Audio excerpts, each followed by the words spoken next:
Então, Freud ali, ele postula, então, um seguinte esquema, ele fala, né?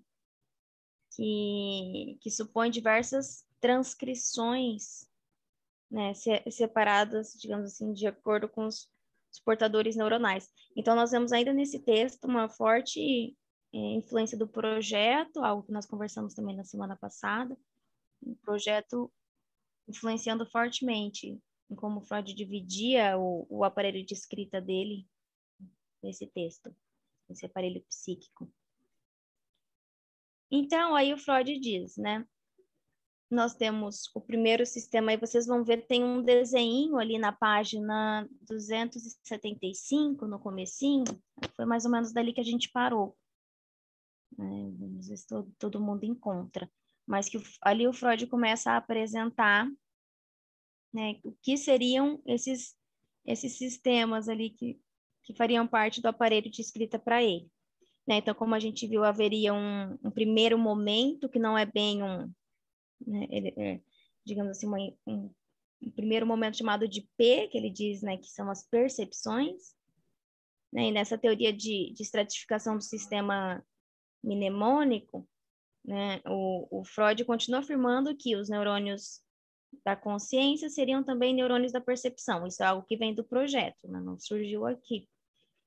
Em si mesmo destituídos de memória, né? Por quê? Porque ele afirma que consciência e memória são mutuamente excludentes. Então, a gente sabe que nesse texto ainda o Freud não tinha... Ele falou em pré-consciente, mas ele ainda não falou em uma comunicação possível. E aí, o segundo momento, que estaria nessa sequência de P, seria o signo de percepção, né? Que seria o primeiro registro das percepções. Então, P seria realmente apenas um primeiro momento. Os 3 registros começariam a partir do signo de percepção. Então, seria o primeiro registro das percepções e praticamente incapaz de se assomar à consciência. E se dispõe conforme associações por simultaneidade. Claro que é importante destacar que isso seria possível caso nenhuma representação tivesse submetida, digamos assim, ao processo da repressão. Então, também nesse sentido, Freud segue como no projeto uma certa determinação, digamos assim, conforme os traços mnemônicos. Após o signo de percepção, vocês veem ali no desenho da página 275. O Freud destaca a inconsciência como sendo o segundo registro. E essa inconsciência, então, e aí que eu acho super interessante, ele afirma que essa inconsciência seria ordenada de acordo com outros nexos, talvez casuais. E aí, se a gente for ler na edição da Imago, a gente encontra, né, disposto de acordo com outras relações, talvez casuais. Veja a imprecisão, né? É interessante a gente, às vezes, né, fazer esse trabalho de colocação, porque nos alerta muita coisa, né? De textos que, às vezes, a gente lê. Com outros nexos, talvez casuais, quer dizer, como as representações estariam ordenadas ali. Porque quando você fala relações, você já se compromete demais, dizendo que há relações, né? O Lacan gosta de fazer a gente prestar atenção nesses detalhes, né? Então, nexo, né, é uma questão... Há uma causalidade entre essas coisas. É diferente de dizer que há relação, né? Relação é meio avançar sinal, né? É supor que o nexo é já uma relação. Uhum. Então, aumenta demais o compromisso, né? A palavra escolhida. E acaba, de alguma forma ou de outra, né, contaminando um pouco a leitura. Porque o entendimento também fica um pouco contaminado, né? Quer dizer, então, às vezes passa a se entender que nessa carta de 1896 já teria, então, né, o Freud falando sobre relações e todo esse comprometimento, e não é disso que se trata. Mas tem algo interessante, pelo menos na leitura que eu faço, né, que ele fala, né, a inconsciência, como segundo registro, ordenada de acordo com outros nexos, talvez casuais, né? Eu fico sempre me perguntando, quando eu leio esse trecho, se não tem algo envolvendo a realidade psíquica aqui, né? Talvez Sempre há, né? o Sempre há, primeiro necessariamente. Ah, pensamento, né? mas é um primórdio, né? De realidade Primórdio, com psíquica. certeza. Uhum. Eu acho Porque É uma suposição minha. O Antônio quer falar? que tem também o período que vem logo a seguir também fala dessa relação, que seria uma lembrança conceitual. Uhum, sim, na Eu sequência acho tem. que entra nesse mesmo viés que você está pensando. Sim. o fato de que você tenha simplesmente signos, né, de percepção implica que você vai começar a estabelecer uma relação com determinados significantes que estão na natureza e que estão no ambiente, né, da criança. Isso é pré-conceitual, mas já é um nexo causal, né, com o mundo, embora ainda não numa relação de sujeito-objeto. Isso aí vai se construindo. Então, com certeza, é uma realidade psíquica primordial, né? Uhum. O psiquismo ele não é ligado quando a linguagem verbal passa a fazer parte, né? Eles existem desde o desenvolvimento no útero, né? Quer dizer, qual é a experiência, o nível da experiência, né? E aí é que faz... você tem um recorte, assim, que é mais da pura sensibilidade no mundo, né? E à medida que o tempo vai passando, as experiências vão se acumulando e esses nexos vão se tornando redes significantes, né, cada vez mais constituídas, a relação de significado vai se constituindo em paralelo, até que você consegue ter um insight e separar o sujeito do objeto. E depois disso, né, os ganhos simbólicos avançam significativamente, né? E vão distanciando daí esse modo de ser humano daquilo que seria, né, um intelecto animal, né? Sim. Até que chega um momento em que o sistema, digamos assim, está tão organizado que é o mundo externo que tem que se deformar para caber nele, em muitos casos. Exatamente. É porque o sistema, né, ele é autônomo, né? Isso que é interessante. Ele não é isso que o Freud já desde o início, né, do nosso semestre que a gente está vendo, né? O Freud percebe que há uma autonomia do psíquico em relação à, à realidade exterior, né? Então, a Uhum, realidade psíquica ela é literalmente uma... O mundo está nela. uhum, Primeiro, ela está no mundo, mas a partir do momento que isso vai se avolumando e as relações de sentido vão se estabelecendo e vai surgindo uma imagem do mundo, né, e uma imagem de si mesmo, essa separação ela vem com uma forte carga imaginária, né, e ela pode tanto, dependendo do modo como as coisas vão se constituindo, permitir uma certa facilidade, né, do encontro simbólico com o mundo, enfim, o reconhecimento de uma realidade exterior com mais simplicidade, com mais clareza, com melhor aceitação, quanto o contrário, né? Então, as condições do recalque é que vão determinar isso, mas isso ainda não está. Nós não estamos nisso ainda, né? Nessa carta. Isso que é interessante, mas o que vai determinar isso são as condições do recalque, realmente. E especialmente na teoria lacaniana.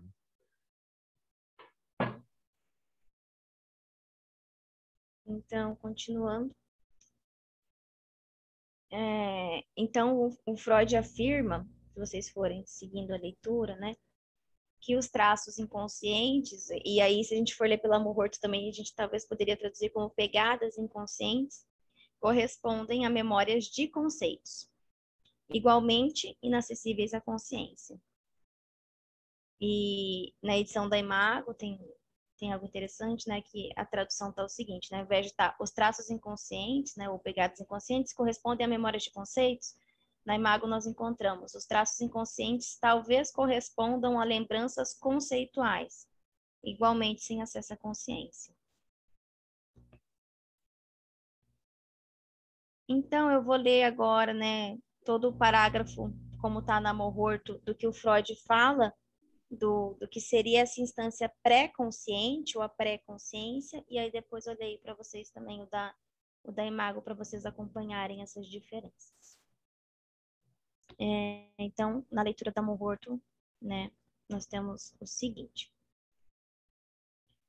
A pré-consciência estaria ligada a representações palavra, e por isso seria capaz de pensar, embora a memória continue estando na instância inconsciente. A pré-consciência seria correspondente ao nosso eu oficial. E aí, né, depois vocês vão ver como é interessante a diferença entre a Amor-Horto e a Imago. Então, continuando. Os investimentos pré-conscientes alcançam a consciência de acordo com certas regras. Por certo, essa consciência pensar secundária é de feito posterior na ordem temporal, provavelmente atada ou ligada à reanimação alucinatória de representações palavra, sendo que os neurônios da consciência seriam também neurônios de percepção e em si careceriam de memória. Eu vou ler então como está o da Imago, né, para depois a gente conversar sobre isso. Na Imago está assim. A pré-consciência é a terceira transcrição, ligada a representações verbais. Não está representações de palavras, está representações verbais. E correspondendo ao nosso ego reconhecido como tal. As catexias provenientes da pré-consciência tornam-se conscientes de acordo com determinadas regras. Essa consciência secundária do pensamento é posterior no tempo e provavelmente se liga à ativação alucinatória de representações verbais, de modo que os neurônios da consciência seriam também neurônios da percepção e em si destituídos de memória. E aí, no fim, né, tem uma nota de rodapé que diz, né, pelo que se sabe, então essa é a primeira oportunidade em que o Freud fala desse termo, como esse termo pré-consciente surge nos textos do Freud. É interessante, Letícia, a gente pontuar uma coisa aqui, né? Vocês vejam que ele ainda tem uma dificuldade, né? Colocada pela própria maneira como ele vai trabalhar aqui com essa noção e depois ele vai sustentando isso, mas vai perdendo, de certo modo, definição, porque ele precisa incluir outros casos que não se encaixam perfeitamente nessa maneira como ele descreve aqui. Por quê? Porque ele precisa de um lugar para o isso, né? Para o id, para o s. Uhum. E aí, na obra dele, depois, volta e meia, ele utiliza o pré-consciente como lugar do isso também, Uhum. né? E isso cria uma dificuldade do ponto de vista de ligar isso com as representações palavra, né? Por quê? Porque tem muitas coisas que vão acontecer nesse processo que são produções do próprio inconsciente, Sim. né? E para as quais não há palavra. Por exemplo, emoções, né? Emoções que são sentidas, né? Até mesmo na consciência, mas que não tem uma palavra associada. Então, e no modelo de análise inicial também não vai fechar muito bem, né? Exatamente porque o modelo de análise inicial era uma tentativa de justamente de transcrição do inconsciente para o consciente, né? Levar a Cláudia aqui, levar o inconsciente para a consciência, né? Então, isso já seria um caminho da cura, quando, na verdade, falar a respeito do que não tem nome ou que está maldito, né? Não no sentido de maldição, mas no sentido de mal falado, e que às vezes vira uma maldição também, mas não necessariamente, né? Acaba se tornando a questão, né,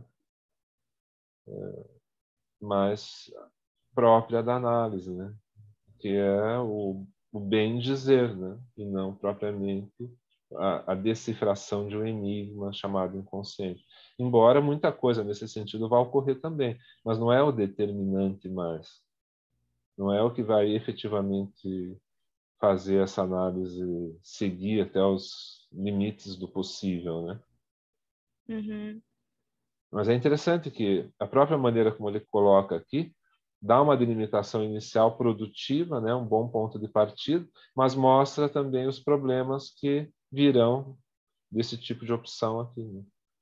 Por E quê? tem Porque uma você tem o coisa, reprimido, né? Dois tipos inconscientes, o reprimido e o pré-consciente, sendo que o verdadeiro inconsciente, vai dizer ele, é o reprimido, né? O inconsciente dinâmico. Estou praticamente reproduzindo Freud. E esse outro inconsciente é um inconsciente acessível à consciência. Portanto, ele é dotado da palavra, né? Quer dizer, ele é um inconsciente dizível, né? Acontece que nesse modelo ele fica travado. Quem fez muito essa crítica foi o Loparic, em 2017, sim, nas nossas aulas, infelizmente, mas tem aulas registradas no canal do GT. Então, o que vai acontecer, né? Vai acontecer que esse modelo ele se torna restritivo ao longo do tempo, né? E se mostra, do ponto de vista clínico, ineficaz. Não completamente ineficaz, mas ele não entrega o que promete, que é né, a resolução da neurose.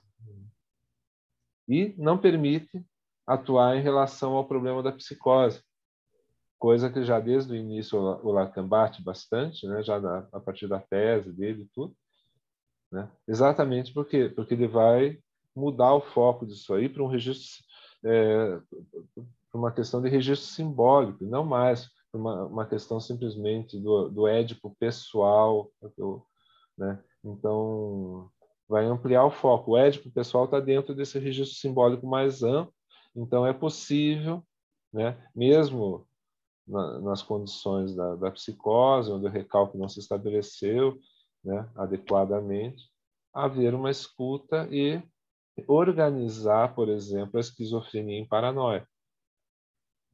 Né? Quer dizer, você pelo menos você dá algum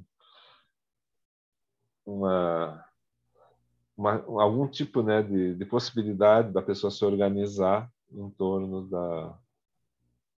enfim, da palavra, né? Enquanto na análise freudiana, exatamente por causa desses impasses que começam aí desde essa carta 52, pré-psicanalítica, né? Ali estava, digamos assim, um caminho bem produtivo para o Freud, porém, os impasses desse caminho iriam dar muita dor de cabeça. Quem acompanha as cartas, não só as cartas ao Flis, mas as cartas também ao Ferenczi, a Luandra Salomé, outras correspondências dele, você vai percebendo assim, né, a angústia freudiana também em relação à metapsicologia. A metapsicologia é um impasse porque justamente ela organiza os dados da clínica, né? E organiza, obviamente, de acordo com determinados pressupostos. A clínica em si, né, ela é um manancial de eventos psíquicos e isso precisa ser organizado, né? Então, o que vai tirar a psicanálise da psicologia, meramente da psicologia do individual, né? É a possibilidade de pensar isso de um ponto de vista mais estrutural. E a metapsicologia que proporciona, né? O Loparic fala esse Überbau, né? Esse andar de cima da teoria, da psicanálise, que seria a teoria, né? E a clínica seria ser andar térreo, né? Que está diretamente no chão, que está diretamente ali no cotidiano, né? Da escuta e, enfim, da transferência. Só que isso aí sozinho, né? Não fornece um pensamento, né? Você pode, digamos, aplicar técnicas, como existem muitas psicologias que são técnicas que são aplicadas, e não fornecem uma teoria, quer dizer, não existe uma teoria profunda, né? Existe uma teoria da técnica, por exemplo, eu faço isso para obter tal resultado, né? Mas o pensamento psicanalítico é um pensamento que é bastante abrangente, né? Depois vai tocar todas as áreas da cultura e da ciência, né? Então, Eu acho isso envolve... importante a gente retornar sempre nesses textos e nisso que você está falando, porque às vezes eu tenho a impressão que as pessoas chegam a Freud com aquela ideia de que tudo foi construído muito fácil, né? De que Não. as coisas foram feitas assim, num clique, né? E aí a gente vai vendo sofrimento, às vezes, até dele, E em assim, ele tem uma coisas também crença tem certo. relativa nas ideias dele. Assim, são proposições, né? Então, isso não desmerece as ideias, nem as torna inválidas, né? Mas, assim, ele próprio, com muita cautela, né, no Sim, modo de trabalhar.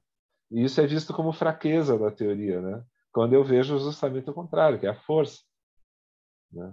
E é isso que a própria psicanálise precisa entender melhor, né? Que a força está em justamente saber, vamos dizer assim, navegar no meio do nevoeiro, né? Porque o conhecimento ele não é feito para analisar o próprio conhecedor, né? Isso aí é um problema sério, né? Não tem luneta para olhar para dentro, né? Não tem microscópio para olhar para dentro.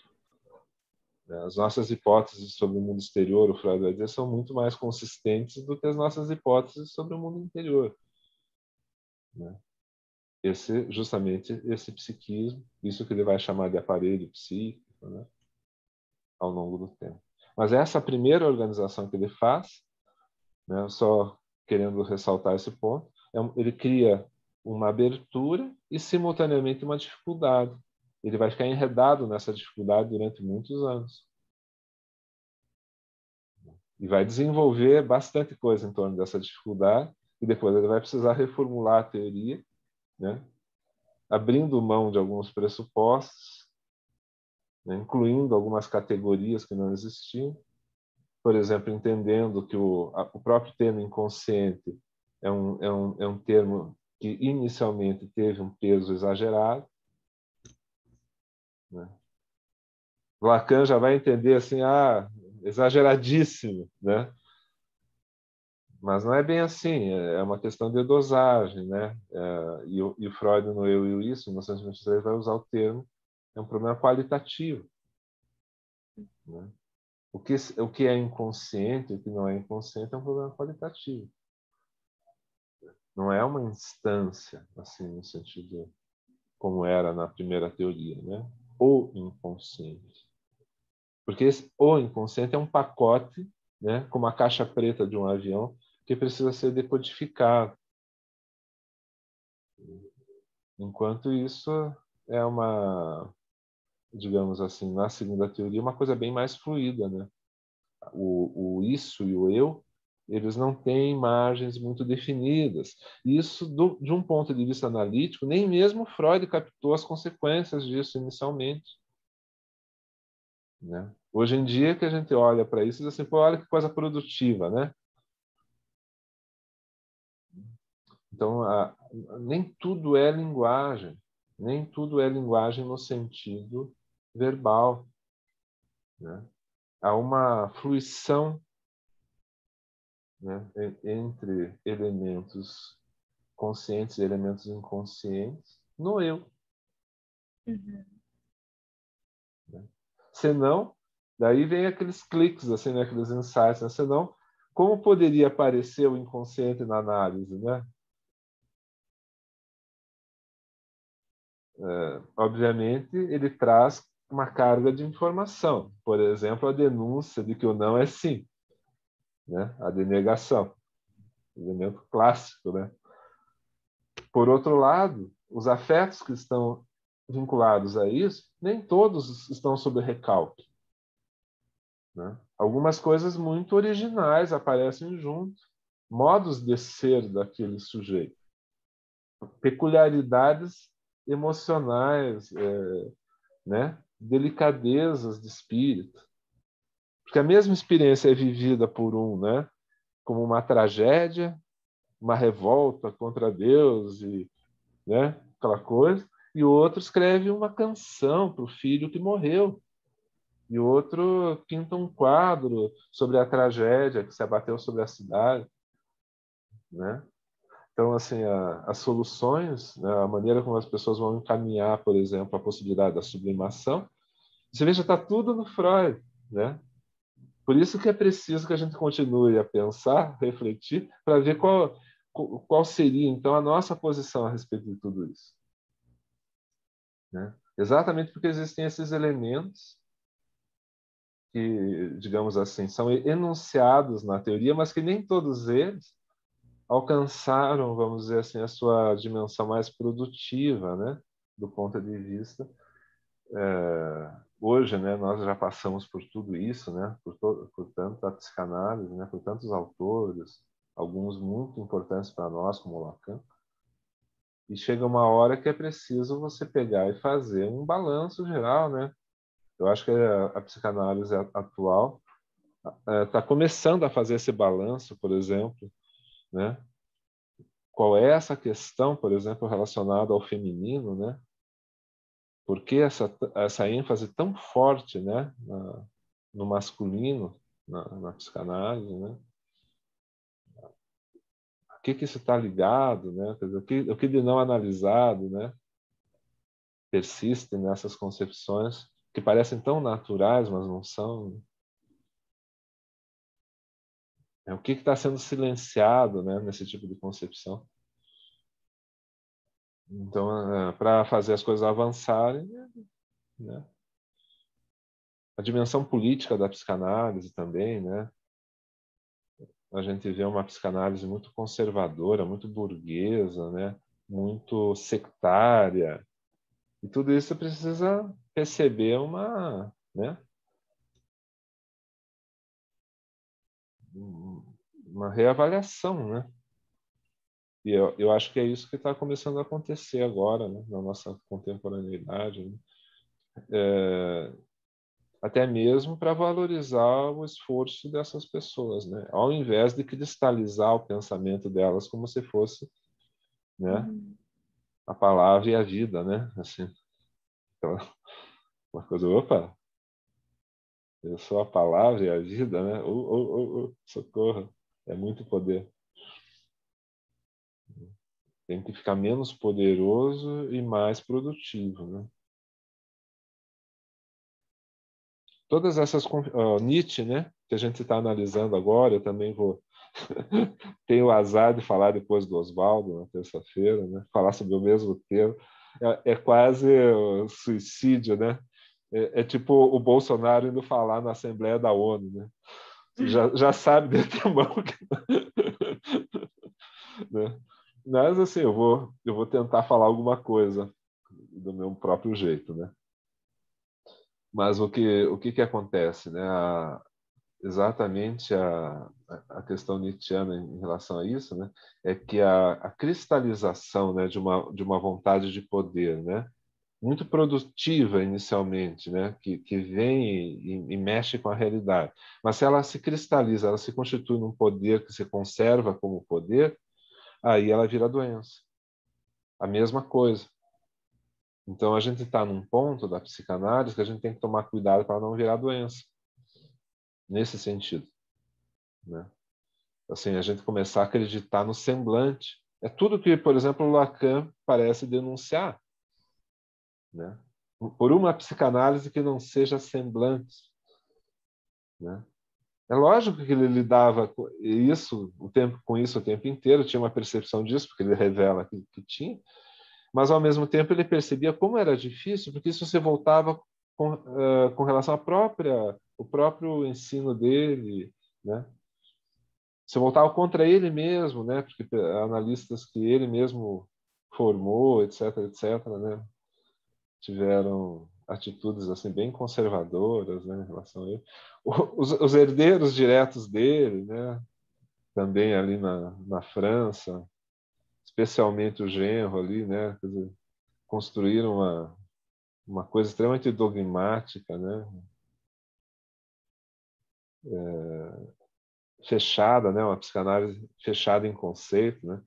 Que tudo que Freud nunca deixou acontecer, né? E Lacan, muito menos, né? Se você acompanhar a história dos seminários, o Lacan vai trocando de roupa, assim, né? Ele gostava de usar umas roupas meio extravagantes, né? Até mesmo simbolicamente, dá para dizer isso. Até mesmo a linguagem, né? E a abordagem dele dos problemas era meio extravagante também. Mas ele nunca deixou a coisa ficar parada, né? Nas fórmulas já utilizadas anteriormente. E essas fórmulas, elas são úteis durante o tempo em que elas servem justamente para pesquisar, para debater, para, enfim, né, colocar a questão de um jeito melhor, né? Mas, assim, se isso cristaliza em conceito, assim, tomado como definitivo, né, que se as pessoas não têm coragem de olhar para a teoria de modo mais amplo, né, acaba acontecendo assim, são relações de poder, relações de domínio, né? Sempre é, né? Mas acontece que, por exemplo, na relação da Revolução Russa, né? No meio da Revolução Russa, Trotsky pregava a revolução permanente, ou seja, que a revolução nunca deixasse de ser revolução, né? Sempre teria que ser um poder de vanguarda, né? Um poder que está sempre buscando se renovar e alcançar formas mais elevadas. Ele vai se deparar com o Lenin, né, que diz, não, veja, o povo não sabe guiar a si mesmo. Tem que ter alguém para guiar o povo, né? Coitado do povo.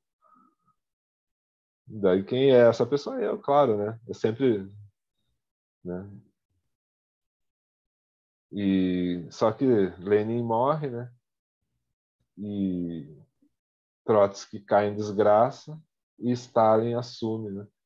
E aí, o resto da história você sabe. Pelo menos o resto da história você sabe. Mas o fato é que Trotsky acabou, né, numa fuga pelo mundo, indo encontrar o seu assassino lá no México. Por quê? Porque essa ideia, né, de você manter as coisas sempre em movimento é uma ideia perigosa, né? Já exatamente para esses poderes, né, que não só se constituem, mas buscam se manter. Então, se você quer discutir a interpretação, você vai contra o domínio que essas pessoas exercem sobre a teoria. E é um domínio que não é só teórico, mas é financeiro, é controle político. E a gente tem que abrir o olho para essas coisas, senão a gente acaba votando no Bolsonaro em 2018. Estou dizendo isso como uma comparação, às vezes pode parecer meio cruel, assim, mas eu acho que é uma diferença de campo, mas não uma diferença de espírito, né? Ou você olha para as coisas em constante mudança, em constante elevação, né? Como o combate na Grécia Antiga, né, era uma elevação, né? A disputa, por exemplo, olímpica, era uma elevação da própria disputa e não uma questão de eu ganhei, né? Não é eu venço, não é eu sou o campeão. Nós elevamos o nível da disputa quando alguém bate um recorde, por exemplo. Entende? Então, eu acho que a psicanálise ela tem um privilégio de ter na constituição dela esse espírito. Então, é uma coisa que precisa ser trazida à consciência, justamente, né? Isso já é um inconsciente da psicanálise. Precisa ser trazido de novo à consciência. Isso é um recalcado, né? E a teoria precisa avançar, ela precisa alcançar uma definição sempre melhor. Tudo isso por causa dessa frase, desse parágrafo do Freud. Mas é significativo, né? Eu Se acho ele bastante tivesse ficado aí. significativo esse parágrafo, porque depois, esse parágrafo, quase como esse parágrafo ele vai ter que retomar no texto inconsciente e depois no eu e o isso, quer dizer, parece Isso. que ele... É reformulado, né? É passado. É, Como o Lacan fala em relação à análise, né? É preciso passar 1000 vezes no tear. A análise não é feita de uma vez só, né?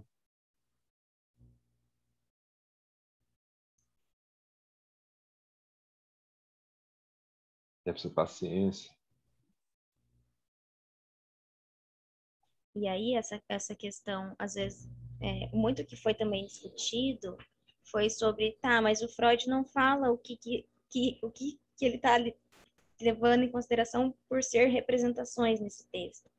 Mas muitos comentadores falam, né? Até os nossos colegas, a Fátima e o Richard, tem um texto em que eles falam disso.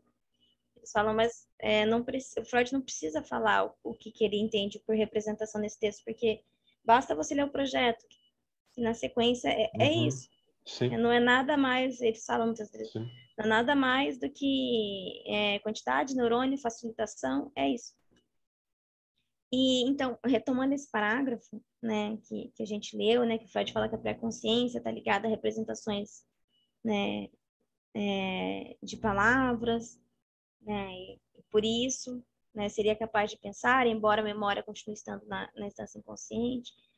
Eu queria ler só, eu sei que às vezes foge um pouco, mas se for possível, eu queria ler só um parágrafo do eu e o isso para vocês verem o quanto está próximo, né? Sendo que o eu e o isso é de 1923 e o Carta 52 de 1896. Eu só vou ler um parágrafo para vocês verem.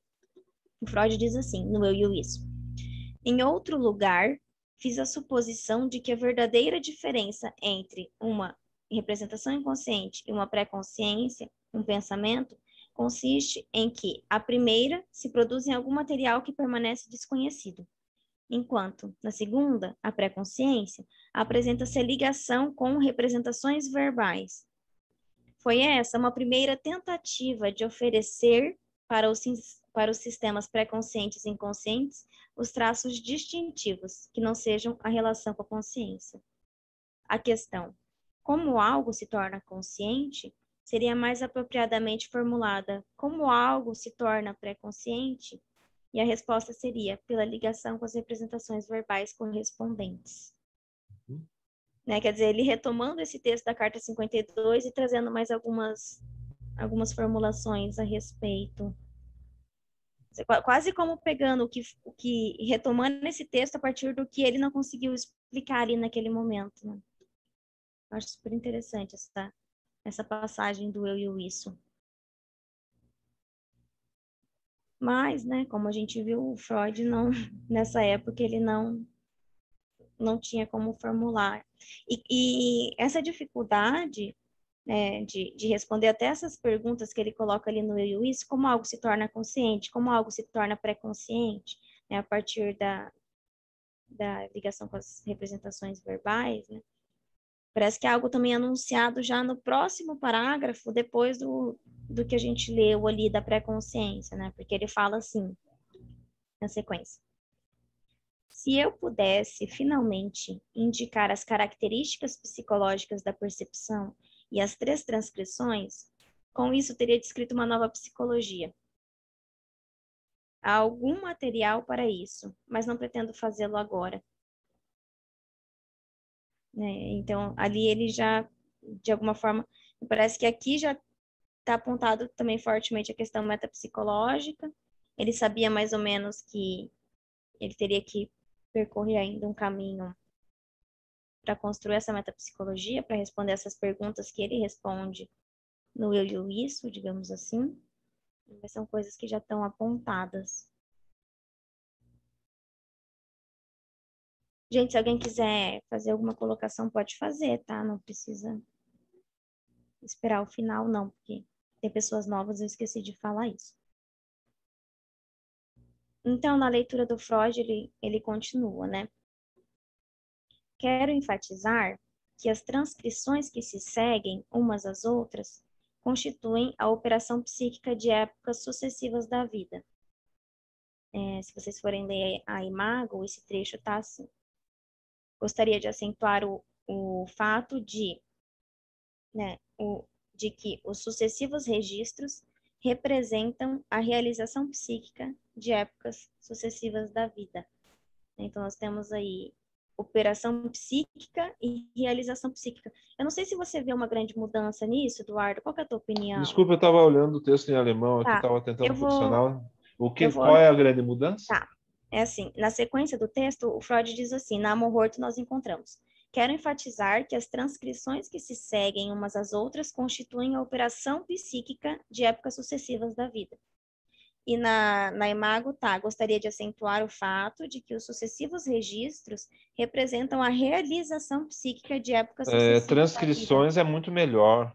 Não porque mesmo na interpretação dos sonhos, né, a ideia de transferência é o que está sempre em primazia, né, está sempre em foco para o Freud. Então, por exemplo, o vocábulo transcrição é melhor, porque é sempre uma transcrição, por exemplo, entre sistemas psíquicos. Na interpretação dos sonhos isso vai aparecer muito, né? Transcrição entre sistemas psíquicos. É uma operação mesmo, né? Uma operação psíquica. E depois é isso que vai ocorrer também entre o analisando e o analista, né? A transferência, né? Uhum. E era justamente, eu estava procurando aqui que palavra que ele usa, Tá no original? Ele usa, né? Uhum. Eu vou dar uma comparada aqui nesse início. Uhum. E aí vocês vão vendo, né, que realmente se trata de uma questão de operações, né, de reorganizações, de rearranjos, de reformulações, digamos assim, não apenas de realização psíquica. Porque é uma questão semântica, né? A mesma pessoa em duas posições diferentes faz uma transcrição diferente, né? A prova de realidade também vai se dar nesse contexto, né? É preciso, eu acho que isso aí é das coisas mais importantes, eu acho, da psicanálise avançar daqui para frente. Uhum. Como que você enfrentar a questão filosófica mais radical, que vem lá do século XVII, dos empiristas britânicos? Como, afinal de contas, eu posso, e que vem lá do Pirro, né, dos céticos gregos, né? Como que eu posso dar conta de dizer que a realidade é realidade? Né? Porque tudo bem, eu vou dizer, não, é um acordo simbólico, tal. Tudo bem, mas isso não garante, né, que todos nós não estejamos numa festa imaginária geral, né? Que esse acordo simbólico seja um arranjo justamente, meramente, né, fantasioso, basicamente. Uhum. Né? E o Freud insiste em que não, só que por acaso, né, ele não consegue nos dar um bom motivo para a gente acreditar nele. Por quê? Porque o fato de uma ponte, né, ser construída com concreto armado e não com papelão, você não dá gás hilariante, mas dá morfina quando você quer sedar alguém, né? Quer dizer, tudo isso são índices dentro de um contexto onde tudo já está concebido como realidade. E, agora, se você for olhar para as bases dessa própria realidade, por que eu tenho que respirar oxigênio? Por que eu tenho que né, dormir de noite e ficar acordado de dia. Quer dizer, todas as bases da realidade, elas são insuficientes. É isso que levou a filosofia ao idealismo. Uhum. Né? E isso interessa especialmente para o Antônio. Por quê? Porque como que eu vou provar, né, para um cético que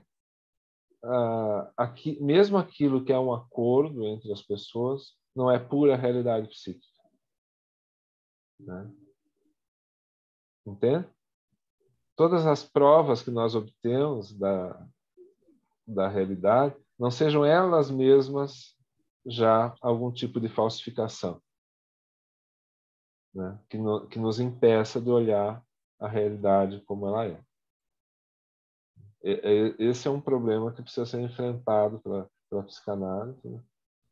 Porque a noção de prova de realidade, na verdade, até então, né, é uma noção muito humilde, na verdade, que seria o reconhecimento do universo simbólico, daquilo que está, né, aparentemente para nós conectado com a experiência.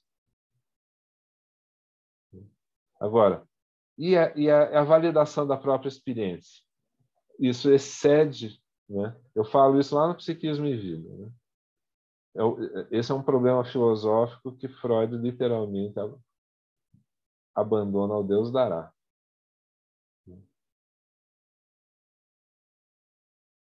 Então, abre margem, né? Por que isso é importante? Porque a gente percebeu que politicamente, né, passado a Segunda Guerra, passado o capitalismo americano, não passado completamente, né, mas eu digo toda essa história que já ocorreu, internet, fake news, né? Exatamente esse argumento, né, ele é usado perigosamente para desacreditar o próprio acordo simbólico, né? E dizer que qualquer coisa pode ser colocada no lugar da realidade. Então, pensar mais profundamente sobre o significado da palavra experiência, o que significa experiência, é uma coisa fundamental para a psicanálise.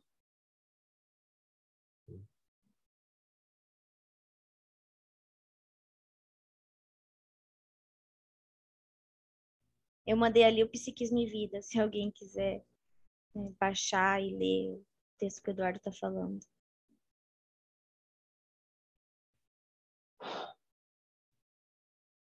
Tem uma coisa muito interessante também, que, aproveitando que a gente está falando da questão do sistema pré-consciente, né? Que em 1923, o Freud vai dar uma origem sensorial especial ao pré-consciente, né? Mas, de alguma forma, já é algo que talvez esteja apontado aqui, né? Quando ele fala, né? Da questão das representações verbais, falando que, bom, neurônios de consciência também seriam neurônios de percepção, né? É claro que aquele não tem essa construção, né, que vai ser em 1923, mas às vezes é interessante ir trabalhando esses textos como uma leitura conjunta, digamos assim. Então, continuando, gente. O Freud fala, né, como eu li agora, mas eu vou reler, né? Quero enfatizar que as transcrições que se seguem umas às outras constituem a operação psíquica de épocas sucessivas da vida. Na fronteira de duas dessas épocas, ocorre uma tradução do material psíquico. Na fronteira de duas dessas épocas. Explico as peculiaridades da psiconeurose pelo fato de que a tradução para certos materiais não ocorre, o que tem algumas consequências. E aí eu queria ler para vocês como está na Imago, esse trechinho. Explico as peculiaridades das psiconeuroses com a suposição de que essa tradução não se fez no caso de uma determinada parte do material, o que provoca determinadas consequências. Então, a gente tem ali o Freud dizendo, né, pela leitura da Amororto, que entre na fronteira de duas épocas, né, ocorreria essa tradução do material psíquico, e na Imago, né, ele dizendo, nessa suposição de que a tradução, né, se fez em uma determinada parte do material. É bem o que o Eduardo falou, que corresponderia, então, a, às vezes, uma leitura muito, muito distante e uma leitura mais firme do original. Vamos lá.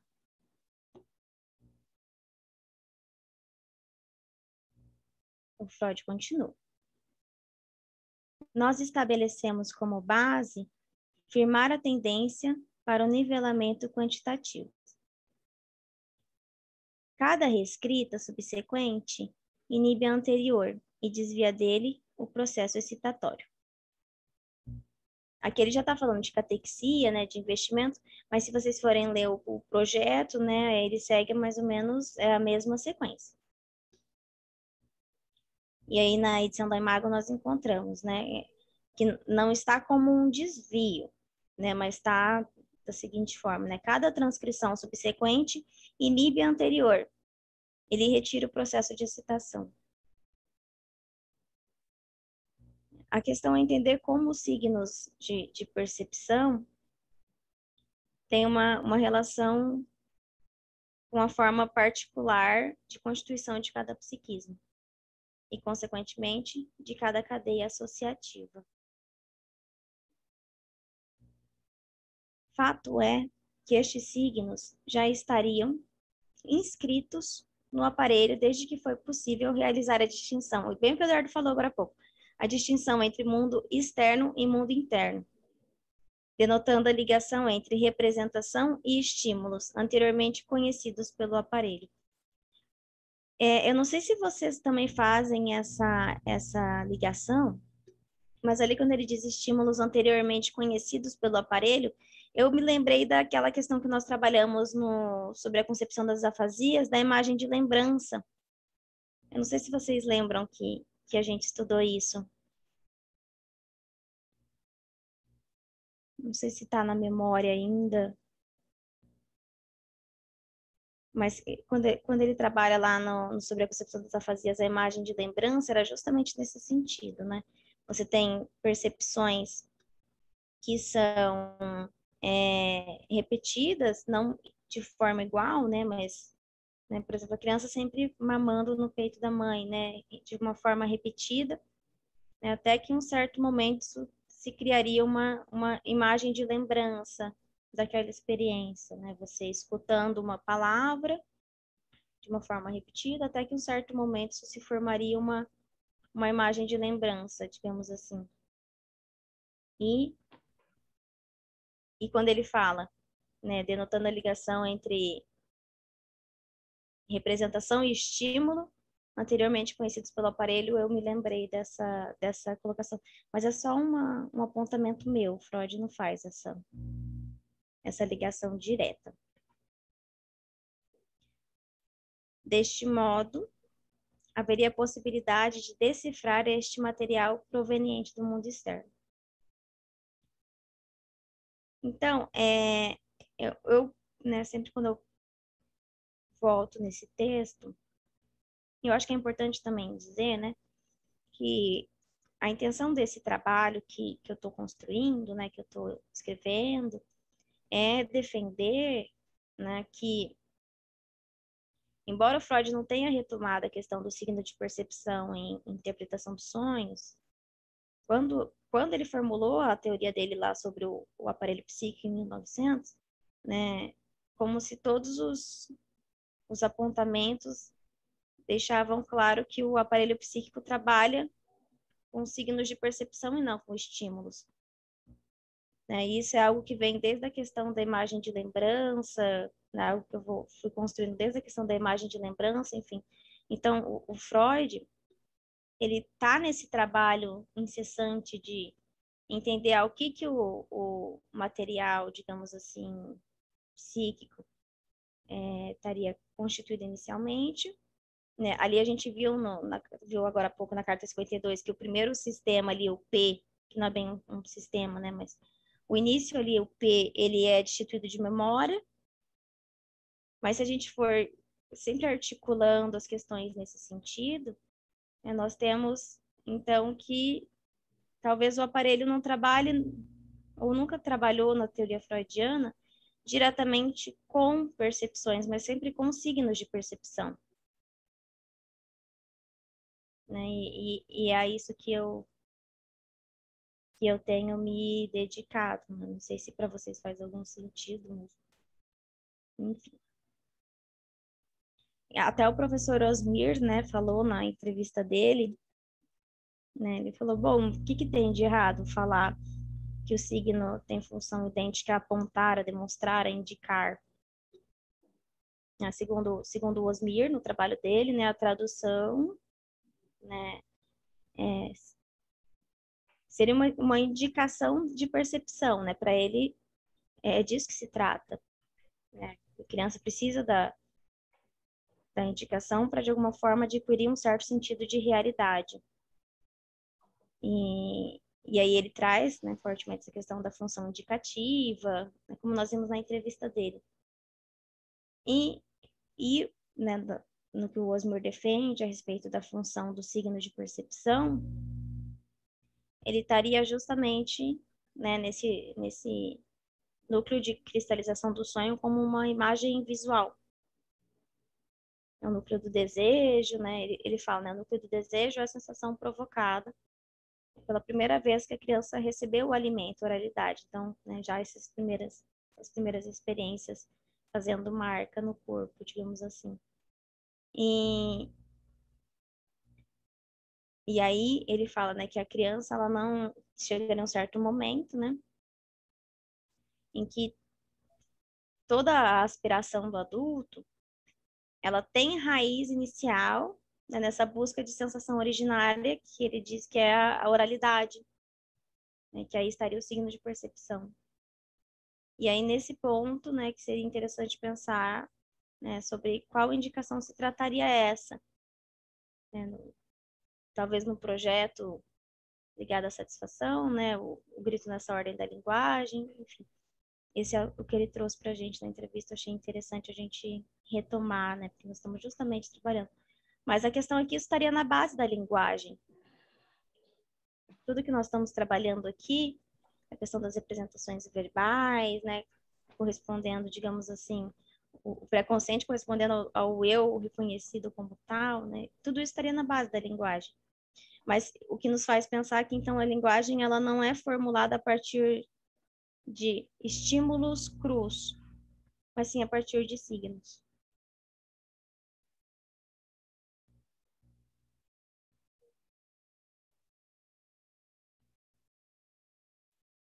Continuar. Deixa eu me localizar aqui. Eu não sei se vocês estão conseguindo acompanhar o pensamento. Espero que sim. Sabe, Letícia, Hum, a tradução, assim, a gente pode pensar também, né, uma forma de inscrição. Porque a ideia de transcrição, né, ela implica justamente em que há uma certeza de realidade, né? uhum, Ou seja, porque se você transcreve alguma coisa, tinha algo ali, né, como base efetiva, né? Mas do ponto de vista do que ocorre realmente, do ponto de vista psíquico, é uma inscrição. Porque não importa se aquilo é real ou não. uhum, Né? é Eu digo assim, verdade, é tomado como real.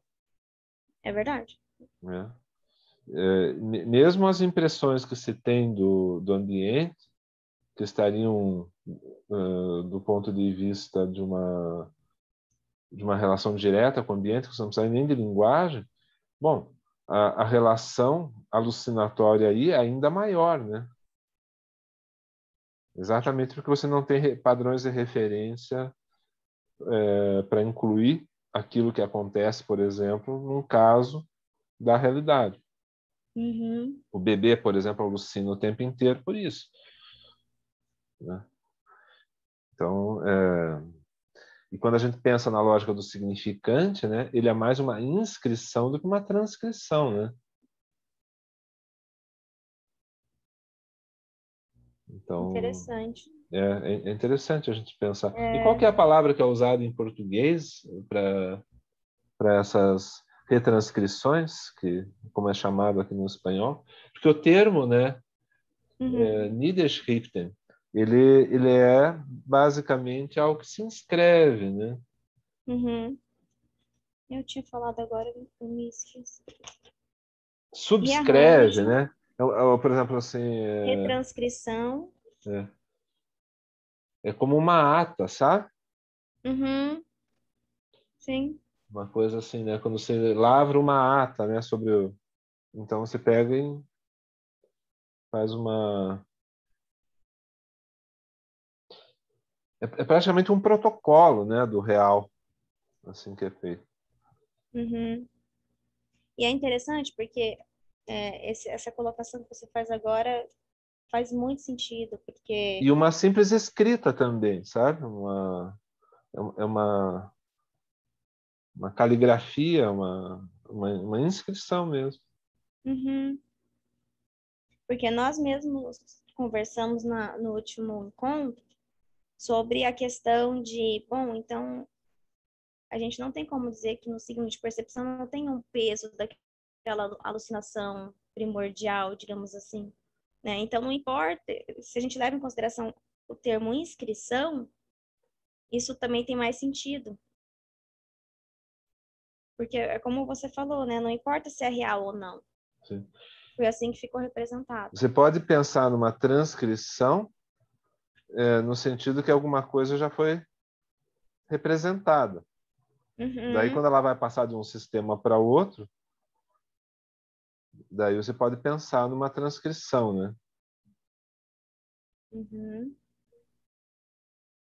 Por exemplo, o que faz a consciência, né? Muitas vezes você vai ter ali uma realidade de transcrição, efetivamente, né? Mas na origem do processo você tem uma inscrição, né? Tanto assim que o significado que vai se estabelecer em cima dessa inscrição pode variar. Daí sim, uma transcrição que pode variar. uhum. Bem legal. E para quem estuda realidade psíquica, isso daqui é um presente, né? Sim. Esse texto com essas colocações que você fez agora. E é interessante porque quando eu retornei a esse texto, né, também para a gente conversar hoje, cada vez que você retorna, parece que você também está rearranjando o texto, digamos assim. E algumas coisas, a partir do que a gente conversou nos últimos encontros, algumas coisas a mais fizeram mais sentido, né, para mim, assim, do que eu estou trabalhando. Inclusive, entender que essa alucinação inicial, né, que está ali no começo da vida de qualquer ser humano, principalmente a partir da fome, ela nos dá subsídio para talvez, né, pensar essa falha na tradução que o Freud vai apontar nesse texto de uma forma mais ampla, não ficar só no que aconteceu efetivamente ou no que ficou representado efetivamente, mas ter o peso da alucinação inicial talvez esteja grande nesses primeiros trabalhos de inscrição, como o Eduardo estava falando. E aí depois o que vai ser transcrito, né, vem a partir disso. E aí, Eduardo, e aí então, nesse momento que a gente falou agora há pouco, né, que daí chega um certo momento em que o mundo externo precisa, então, sofrer alterações para caber no psiquismo do indivíduo, né? Tem coisas que ele não vai suportar ver, tem coisas que ele não vai querer saber, Uhum. Daí, nesse sentido, a gente está dizendo de transcrições que não foram possíveis ser realizadas? E muitas vezes de inscrições mesmo, no sentido mais É isso que eu originário, queria né? perguntar. Transcrições também, né? Porque no fundo, né, você pode indicar duas situações, né? Porque uma coisa é como algo aparece, né?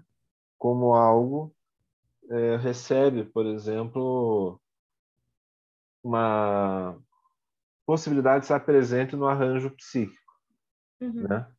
Aquilo entra de alguma forma e se inscreve.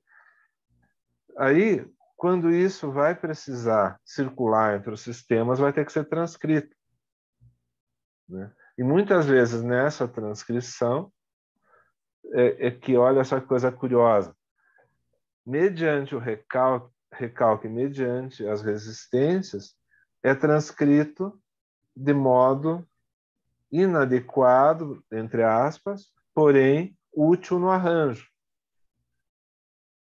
né? Basicamente, por exemplo, é uma troca de significado, né? Meu medo da morte vira medo de qualquer coisa, né? Medo de, sei lá, de estar em lugares públicos,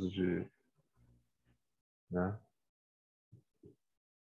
Então aí há uma transcrição inadequada, né? E é justamente isso que aparece, por exemplo, na denegação que a gente estava falando antes, né? E nesse caso é uma transcrição mesmo, né? Ou uma transcriação, né? Um elemento, um rearranjo, né? Mas que é um rearranjo criativo, que cria um contexto e às vezes é um rearranjo adaptativo, ou seja, aquele ambiente da linguagem, né? Ligado com família, com sociedade, com cultura, né? Que vai nos cobrar um elevado preço e mal-estar, vai exigir esses rearranjos, né? Que a coisa não seja assumida na sua efetiva inscrição, né? Por exemplo, né? A sexualidade, né? A raiva, e podem ver assim que a representação ela não é inocente, ela está sempre ligada com os afetos, né? Sim. Então aí tem um mundo muito rico do ponto de Eu me vista da lembrei análise. agora que você estava falando do caso Dora, tem uma passagem que o Freud fala assim: a questão da histeria é que uma experiência que teria causado prazer causa desprazer. É uma experiência sexual que deveria ter causado prazer acaba causando desprazer. E talvez aí também tenha algo desse processo que você está falando. Muito legal.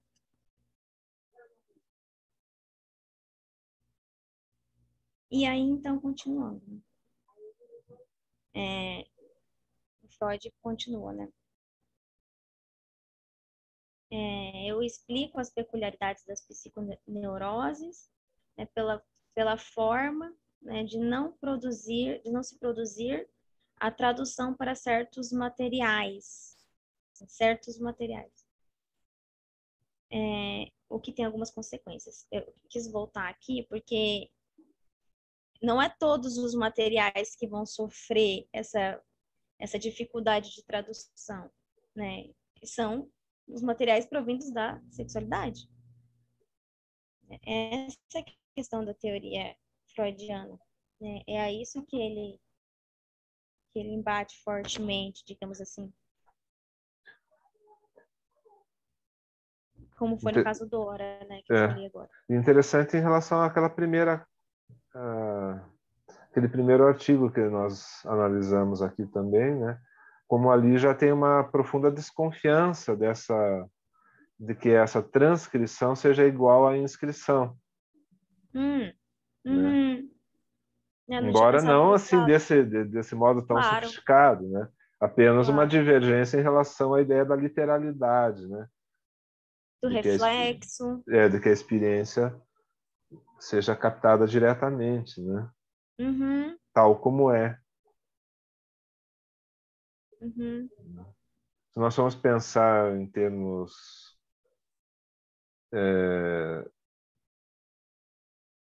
cartesianos, né? Aonde que ele vai se apegar? Ele vai se apegar ao pensamento. Nenhuma das minhas representações, né, me dá certeza do real. Eu posso estar sendo Uhum. enganado aqui né, por um demônio malicioso, né, que quer que eu acredite nas coisas que eu acredito, nas provas de realidade que eu obtenho, né? E isso é uma crença, na verdade, ilusória, porque eu estou sendo enganado por esse demônio e ele me faz enxergar a realidade desse jeito, né? Eu posso supor isso, porque não tem como eu dizer que isso não é verdade, Uhum. né? Que eu estou seguro.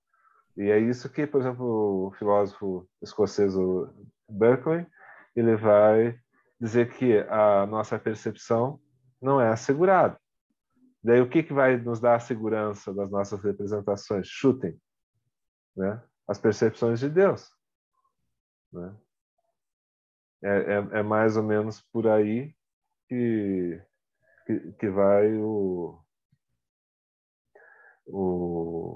Descartes também, né? Ele vai tentando ver o que ele pode se assegurar e percebe que, né, a única coisa que ele tem certeza é que ele pensa, né? O problema que depois vai ser colocado por Schopenhauer e Nietzsche é que, na verdade, em grande medida, você não pensa, você é pensado, né?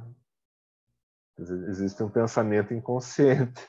Depois o Freud embarca nessa também, né?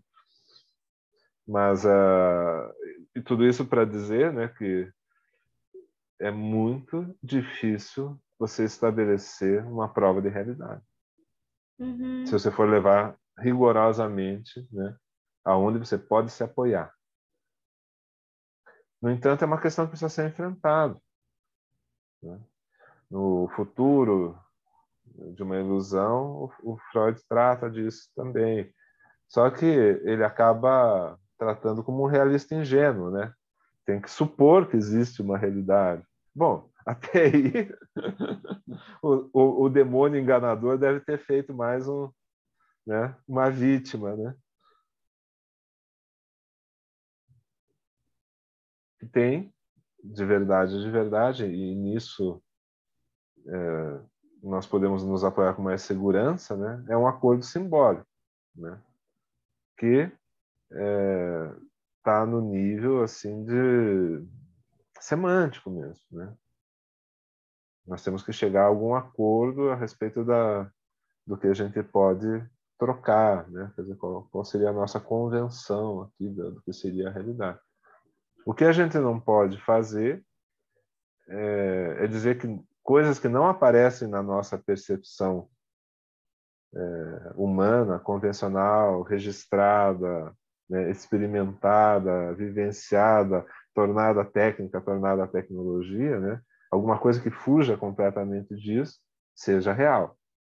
Aí a gente já não pode dizer com certeza. O Freud só está falando disso, né? Por exemplo, assim, que se você atirar uma flecha para cima, ela não vai cair. Ou Barão de Munchausen, né? Eu estou diante de um rio caudaloso com meu cavalo, ops, não tem como atravessar, eu me pego pelo cangote, me ergo e me levo lá para o outro lado.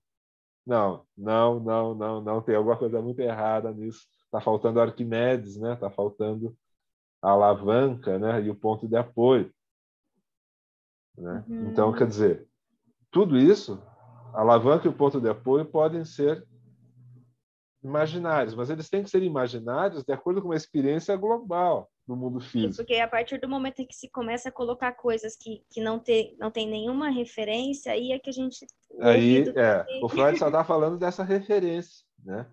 Prova de sim. realidade é referência, é índice, né? É uma coisa que te permite chegar a conclusões de acordo com a experiência, né? Agora, alguma coisa que entre fora da experiência pode até ser verdade, mas é inverossímil. A gente não Uhum. acredita, né? Por exemplo, o Sim. cara pescou um lambari de 50 quilos, né? Pô, mas eu fui lá pescar lambari, pesquei um lambari de 50 quilos. Você já diz assim, ai, né?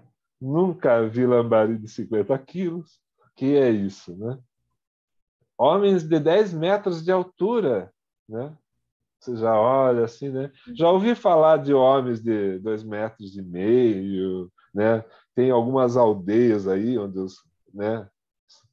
Todo mundo sofre de gigantismo, né? Mas assim, não é 10 metros de altura, né? Não é João e o pé de feijão, né? Só se a Embrapa andar fabricando aí, né? Pé de feijão de 500 metros de altura, né? Para chegar na estratosfera, e lá tem um castelo de um gigante. Geralmente a gente chama isso de fábula, porque está muito afastado da experiência, né?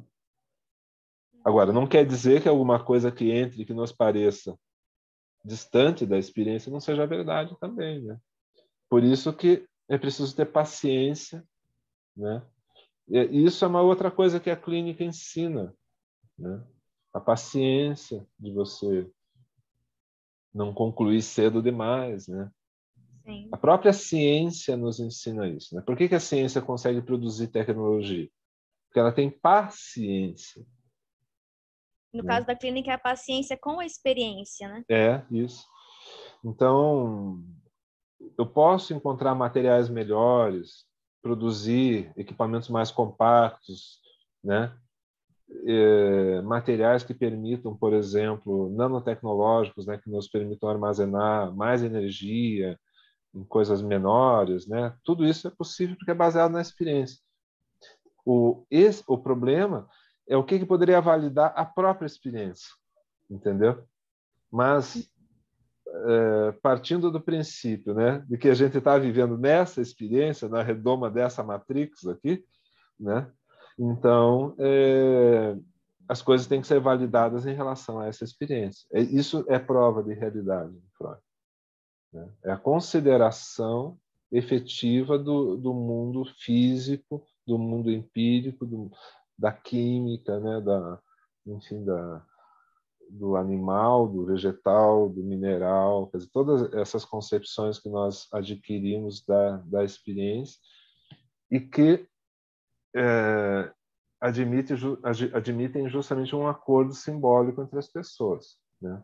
Mas dizer assim, né, que eu vim voando até aqui para poder chegar a tempo do grupo de estudos, vocês já vão dizer, ih, o cara pirou, né?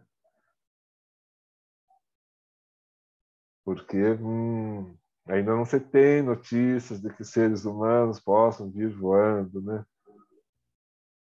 Certo? Quando a gente tiver os carrinhos dos Jetsons lá, os carrinhos voadores, que já estão, né, por aí, daí dá para dizer, não, ele veio voando, né? Senão é só metáfora, gente.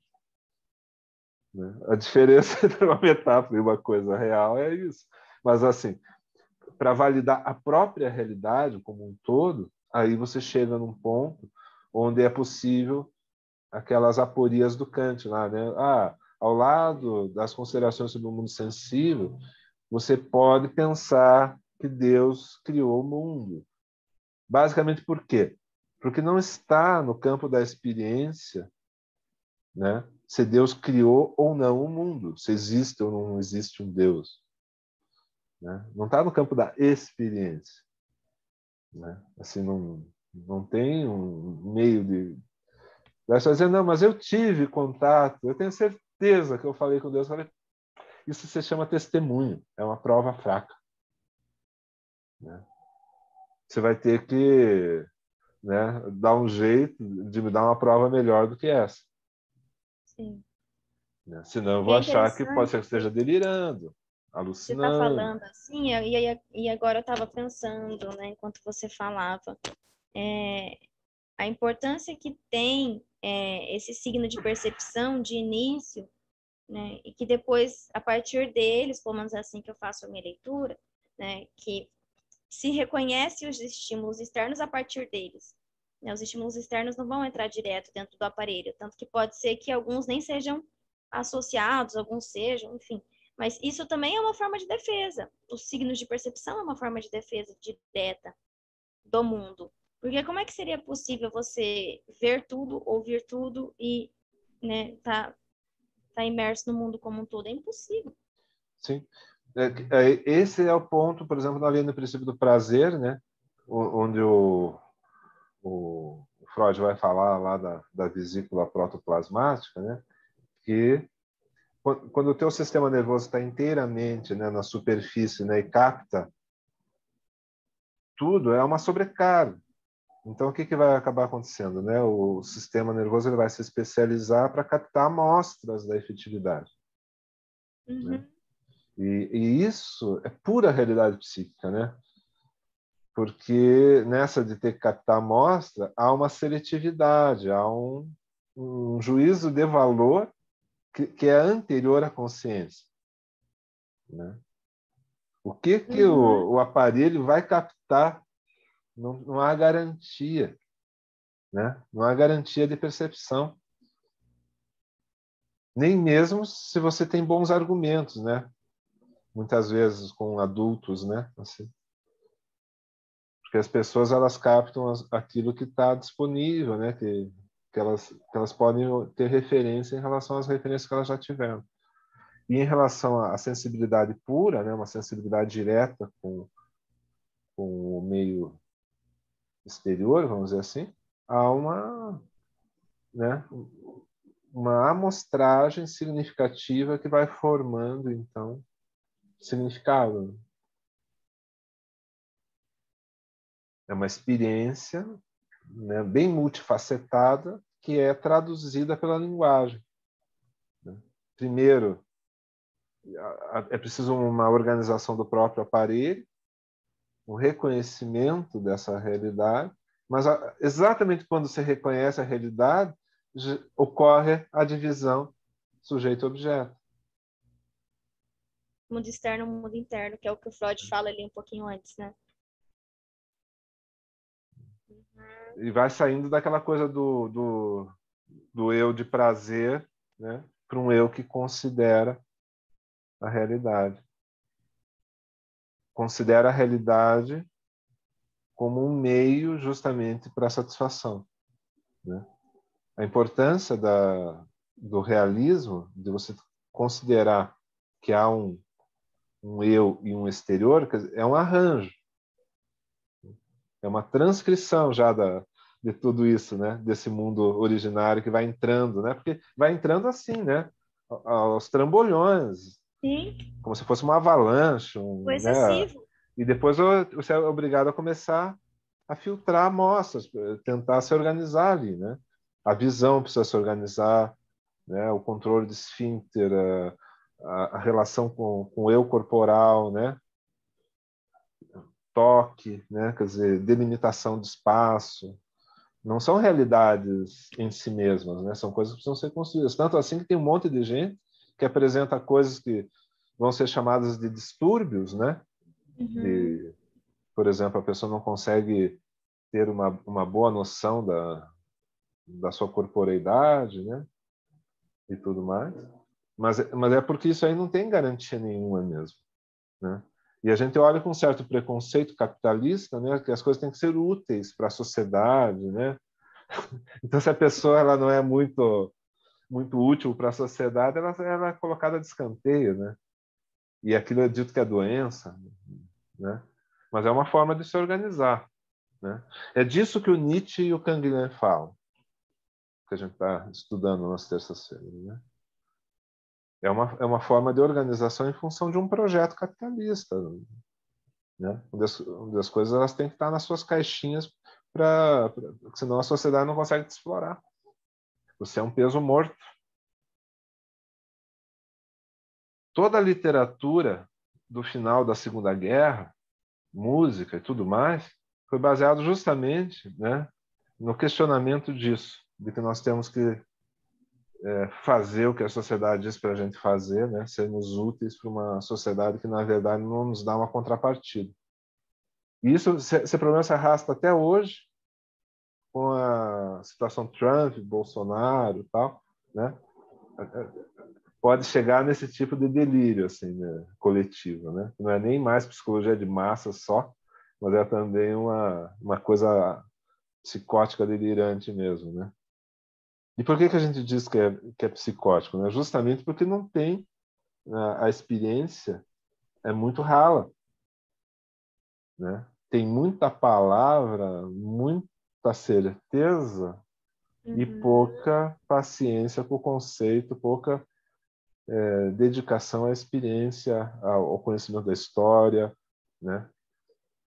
Então, ao invés de solucionar o problema, parte para uma solução imaginária. Quer dizer, reconstrói a realidade, né? Considerando que ninguém é dono da realidade, né? Só que tem um probleminha aí, a experiência, né? Não dá para dizer certas coisas, né? Eu posso questionar o todo, posso dizer que toda essa experiência aqui pode ser uma ilusão, mas de acordo com essa experiência, não. De acordo com essa experiência, eu vou ter que respeitar, né, o que provém desse mundo sensível, né? O Eduardo, você acha que talvez isso também já tivesse apontado na questão também lá da imagem de lembrança, que a gente trabalhou sobre a concepção das afasias? Porque o próprio Freud falava, né? São experiências repetidas. Por exemplo, você sempre escuta uma palavra, a palavra tradução, Uhum, tradução, tradução. E até que em certo momento você vai criar uma imagem de lembrança da palavra tradução, né? uhum, E isso vai ser associado, claro, né, se a gente for pensar nos textos um pouco posteriores do Freud, ao afeto, uhum. digamos assim, né? E você acha que talvez a partir daí já tivesse talvez uma questão desse signo? Porque senão, veja, parece que também precisa de um ordenamento inicial da palavra para que se possa fazer algo com a representação, que é, Uhum. né, É, ligada ao afeto. o que falta é justamente um desenvolvimento maior disso, Uhum, né? Porque ele parte de uma coisa bem concreta, né? O estado da coisa. Daí ele começa a tentar trazer isso mais para uma realidade propriamente psíquica. Mas ainda faltam muitos elementos, né? sim. Sim. Mas Da... eu sempre fiquei tão curiosa com essa questão do Freud, já ali em Sobre a Concepção das Afasias, dizer que a gente precisa formar uma imagem, Uhum, né, da palavra antes de tudo. uhum. Claro que eu não tinha nada de questão de Então, ó, afeto. já em Schopenhauer é assim, né? Olha só a frase do Schopenhauer. Todo pensar originário é um pensar por imagens, né? E é por isso que o Nietzsche vai dizer também lá no Sobre Verdade e Mentira, no sentido dessa moral, né, que todo conceito é o resíduo de uma metáfora, ou seja, é o resíduo de uma imagem, né, que foi o quê? Cristalizado, né, tornado convencional, exatamente como você está falando, Vitor. Uhum. Tornado convencional e tomado como uma transcrição da própria realidade. Nossa, Quando, na verdade, não é uma transcrição, é uma inscrição. sim. Ou Uma seja, transcrição é posterior. assim que é colocado, né? Por quê? Porque você não tem Hum, outras palavras, então você coloca uma imagem. E uma imagem, né, como a gente tem aí no popular, né, vale mais que 1000 palavras. Mas por que vale mais que 1000 palavras? Porque é um recurso originário, né? são sucessivas experiências, né? Um conglomerado de experiências. Assim, não existe uma correspondência do som, né, que é utilizado, né, essa carga fonética que é utilizada para descrever uma imagem, né, não existe uma correspondência, senão você teria uma língua e não, né, milhares de línguas. A mesma coisa recebe muitas, né, muitas palavras, vamos dizer assim, né, que revestem aquele significado. E Hum. essas muitas palavras também elas têm uma carga semântica diferente, dependendo da língua, dependendo do que faça parte daquela cultura, do que não, né? Tem línguas onde não existe a palavra eu, porque essa ideia de eu literalmente não é concebida, é tudo um, é tudo, né? É tudo um fazer parte, é nós, né? Não há uma individualização naquela língua. Uhum. Daí você vai dizer, mas será que não ocorre nenhum grau de individualização nessa cultura? Claro que sim. Só que isso não é reconhecido como algo fundamental. É conhecido como parte do arranjo, né? As minhas peculiaridades são como as peculiaridades de um todo, né? Ou seja, tudo bem que eu tenha lá as minhas peculiaridades, mas isso aí funciona num contexto sempre. E eu nunca me refiro só à peculiaridade, eu me refiro ao contexto o tempo inteiro, né? Deixa eu dizer, mas que coisa horrível, né? Isso é uma língua que me remete a uma ideia de formigueiro, de vespeiro, né? Onde não há individualidade. As culturas, elas não são nem boas nem más, né? Elas se constituem de uma determinada forma. O que eu estou chamando a atenção é para a arbitrariedade do signo, Sim. né? Uma coisa que os poetas sabem muito bem, né?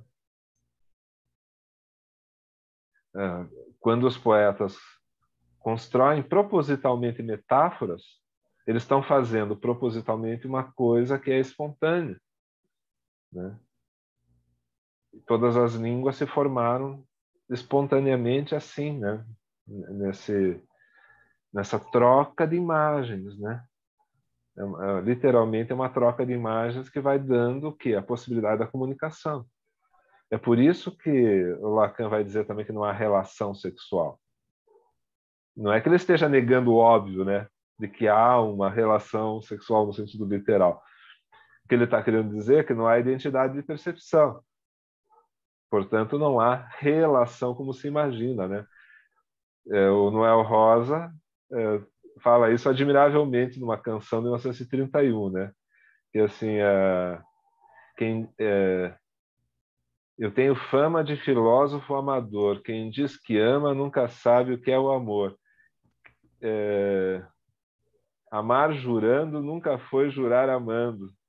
Sabe? Ele vai brincando com isso. Por quê? Porque, no fundo, quando você diz eu te amo, né? Você pode estar dizendo tantas coisas que eu não sei, a meu respeito, a teu respeito, né? Uhum. Tem tanta coisa que cabe aí dentro, né? E é substituído por uma convenção linguística, né? Que pode virar sempre um reforço, né, de um afeto, mas que você não sabe dizer exatamente o que se passa no outro, né? Qual é a medida desse amor? Porque uma pessoa muito egoísta pode dizer que te ama, mas na verdade ela ama o amor que você dedica a ela, né? Por exemplo. E se você não dedica amor nenhum a ela, ela deixa de te amar também, porque na verdade ela não tem ela mesma a iniciativa de te amar, né? Ela tem a iniciativa de amar o amor que você lhe dedica. Então, sabe, por onde é que passa a coisa? As pessoas vão descobrir aonde? No relacionamento, né? E é por isso que isso tem uma importância clínica muito grande, né? A questão da paciência, mas também de uma abertura para o afeto, uma abertura, né, para a própria transferência. Não significa que você vai correr atrás da coisa como se fosse, né, uma ingenuidade, assim, né? Se acreditar no que está sendo dito ali.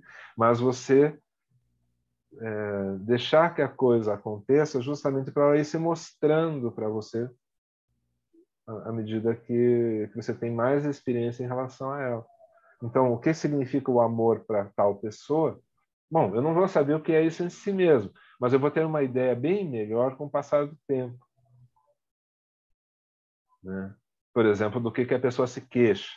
Eu já tenho uma boa ideia de como é que ela é, né? Desse ponto de vista, né? Se ela percebe a participação dela nas coisas, se ela não percebe, se é sempre o outro o problema, né? É um grande complô, o mundo reduz-se a um grande complô, né? E assim sucessivamente. Mas é de uma riqueza muito grande, né? É. Isso é uma coisa assim para vocês que fazem pós-graduação e para os que vão fazer ainda, né? Que nós temos aqui algumas pessoas que não estão diretamente ainda na pós-graduação, mas que podem vir a fazer. Você veja, de um único ponto, de uma única carta, nós conseguimos fazer toda a teoria circular dentro dessa carta, ainda que não caiba toda a teoria nessa carta, né? Uhum. Não cabe toda a teoria nessa carta, né? Ou suas transformações, os seus movimentos, para falar na maneira do Monzani, né? Mas a gente consegue, né, sempre usando essa carta como referência, justamente ver o que já existe e o que ainda não existe, e o que tem de potencial, né, na carta, que depois vai ser desenvolvido, ou que pode, inclusive, nos levar a pensar a própria teoria e fazê-la avançar. Então, isso é uma coisa muito interessante. As pessoas acham que elas têm que falar sobre tudo, né? Mas, no fundo, é o seguinte, se você foca em alguma coisa, você necessita do restante para dar consistência para aquilo.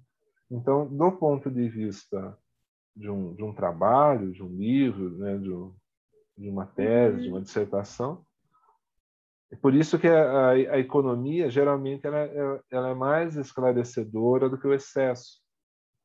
O excesso fica difuso, você não sabe exatamente qual é pelo que você está filtrando as coisas, né? Então, se você foca em alguma coisa, necessariamente você precisa do todo, né? Mas se você tenta abarcar o todo, você não chega literalmente a lugar nenhum. É como tentar chegar a uma conclusão a respeito de si mesmo, né? Em geral. Sem partir de alguma coisa concreta, né? Alguma situação concreta, alguma fala concreta. Isso que é a experiência analítica, né? Ela é crucial para o psicanalista, nesse sentido. Porque é ela que permite justamente fazer o filtro de toda a teoria. Não que a escuta do paciente não seja importante, mas eu estou falando nessa relação com a teoria, né? Por que o solo da clínica ele é crucial? Mesmo, e agora é um erro também imaginar que os filósofos da psicanálise que não são clínicos não considerem a experiência, né, dos clínicos. Ou achar que porque eles são só teóricos, né, isso implica que eles desvalorizem a experiência da clínica ou a experiência que o Freud teve na clínica, e tal. Porque acham que isso não é importante de um modo geral, né? Não está implicado uma coisa na outra. Mas, assim, é lógico que vai faltar uma dimensão e vai ser necessário que a psicanálise persista como atividade para que esses mesmos filósofos tenham também material para poder trabalhar. Mesmo que não seja a experiência direta deles.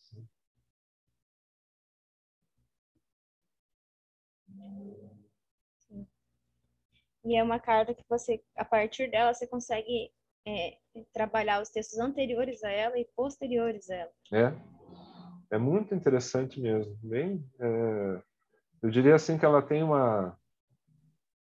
ela é de verdade uma espécie de ponto assim de nevrálgico, né? Porque você vê aí com clareza de onde o Freud veio, né? Quer dizer, o pequeno percurso que ele tinha e toda a abertura, né, para o que vem depois. Imagine, né, uma pessoa que tivesse lido essa carta, o Fliess, né, leu essa carta na época, ele não... Nem o Freud sabia do que ele estava falando, né? Vamos falar francamente. Ele sabia do que ele estava falando, mas ele não sabia do que ele estava falando, né? Justamente toda essa série de consequências que viriam por intermédio dessa Se eu não abertura me que ele começa a engano, dar para o Eduardo, psico. o Fliess não responde, nem responde essa carta. Não tem que Não. responder. Né? Ele até poderia responder alguma coisa, que ele era meio maluco também, né? Aquele negócio de ligação do nariz. É verdade. Meu Deus, né? Estrambólico, né? Ele ia conversar bem com o Juca Chaves, que também tinha fixação por nariz, né? sabe, não sei se eu falo algumas coisas aí que estão meio do século passado, né? Então, talvez vocês nem saibam quem é o Juca Chaves, né? O Eu Juca sei Chaves, quem é, Eduardo, eu sei. ele tinha uma fixação pelo próprio nariz, assim. É porque o nariz dele era bem grande mesmo. O nariz vinha na proa, né? Então era bem difícil ele desviar do nariz, né? Mas era assunto também, né? Até a capa de disco do Juca Chaves era uma caricatura com o nariz enorme. Eu achava isso interessante, Sim. que é aquela pessoa assim que ao invés de ser complexada, né? Ela usa aquilo como até mesmo um meio de vida. Mas a ligação, por exemplo, né, do sangramento do nariz com a menstruação é uma associação muito arbitrária, na minha opinião, né? Essas ideias do Fliso. Eu não conheço muito sobre essas ideias doidas dele aí. E o Freud, de alguma forma, foi influenciado nisso quando ele também faz algumas cirurgias no nariz de algumas pessoas. Assim, não sei se vocês leram sobre isso. É um absurdo. A conexão psíquica do nariz, né? Tá tudo errado. E é, obviamente, né, uma coisa para ser analisada, né? Isso aí não está muito... Mas o problema é o seguinte, né? Só para a gente encerrar, que a gente já passou aqui do horário. Mas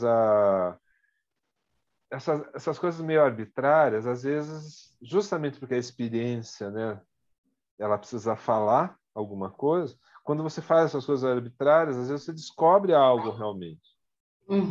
Então não quer dizer assim que a gente vai ridicularizar o Flies, né? Embora, de certa maneira, agora seja fácil para a gente fazer isso, né? Porque nada disso prosperou, né?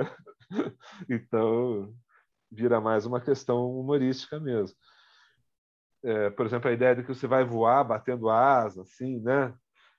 Coisa assim, você caiu do alto da igreja, desculpa, porque, né? Isso literalmente não se sustenta no ar. Mas assim, e se desse certo, né? Daí você ia ter que achar uma lei, né? Quer dizer, essa ideia de ter uma lei, né? Que rege o fenômeno, né? Ou pelo menos uma pseudo-lei, né? Alguma coisa que seja lida dessa forma. Talvez o que a gente chame de lei da gravidade seja outra coisa, mas não quer dizer que a gente não vá cair se pular do alto da torre da igreja com uma asa, né? Tentando imitar a asa de pássaro, assim, enfim, muito rico tudo isso, né? Eu acho que o Antônio deve ter aproveitado bastante, porque é o tema da dissertação dele o tempo inteiro, né? Tomara. Então, aí na semana que vem a gente continua a leitura ali a partir desse ponto que a gente parou. Tá bom. Muito bem. Até amanhã, até o congresso. Até amanhã. Até o restante da semana. Tchau, tchau. Tchau. Tchau, gente.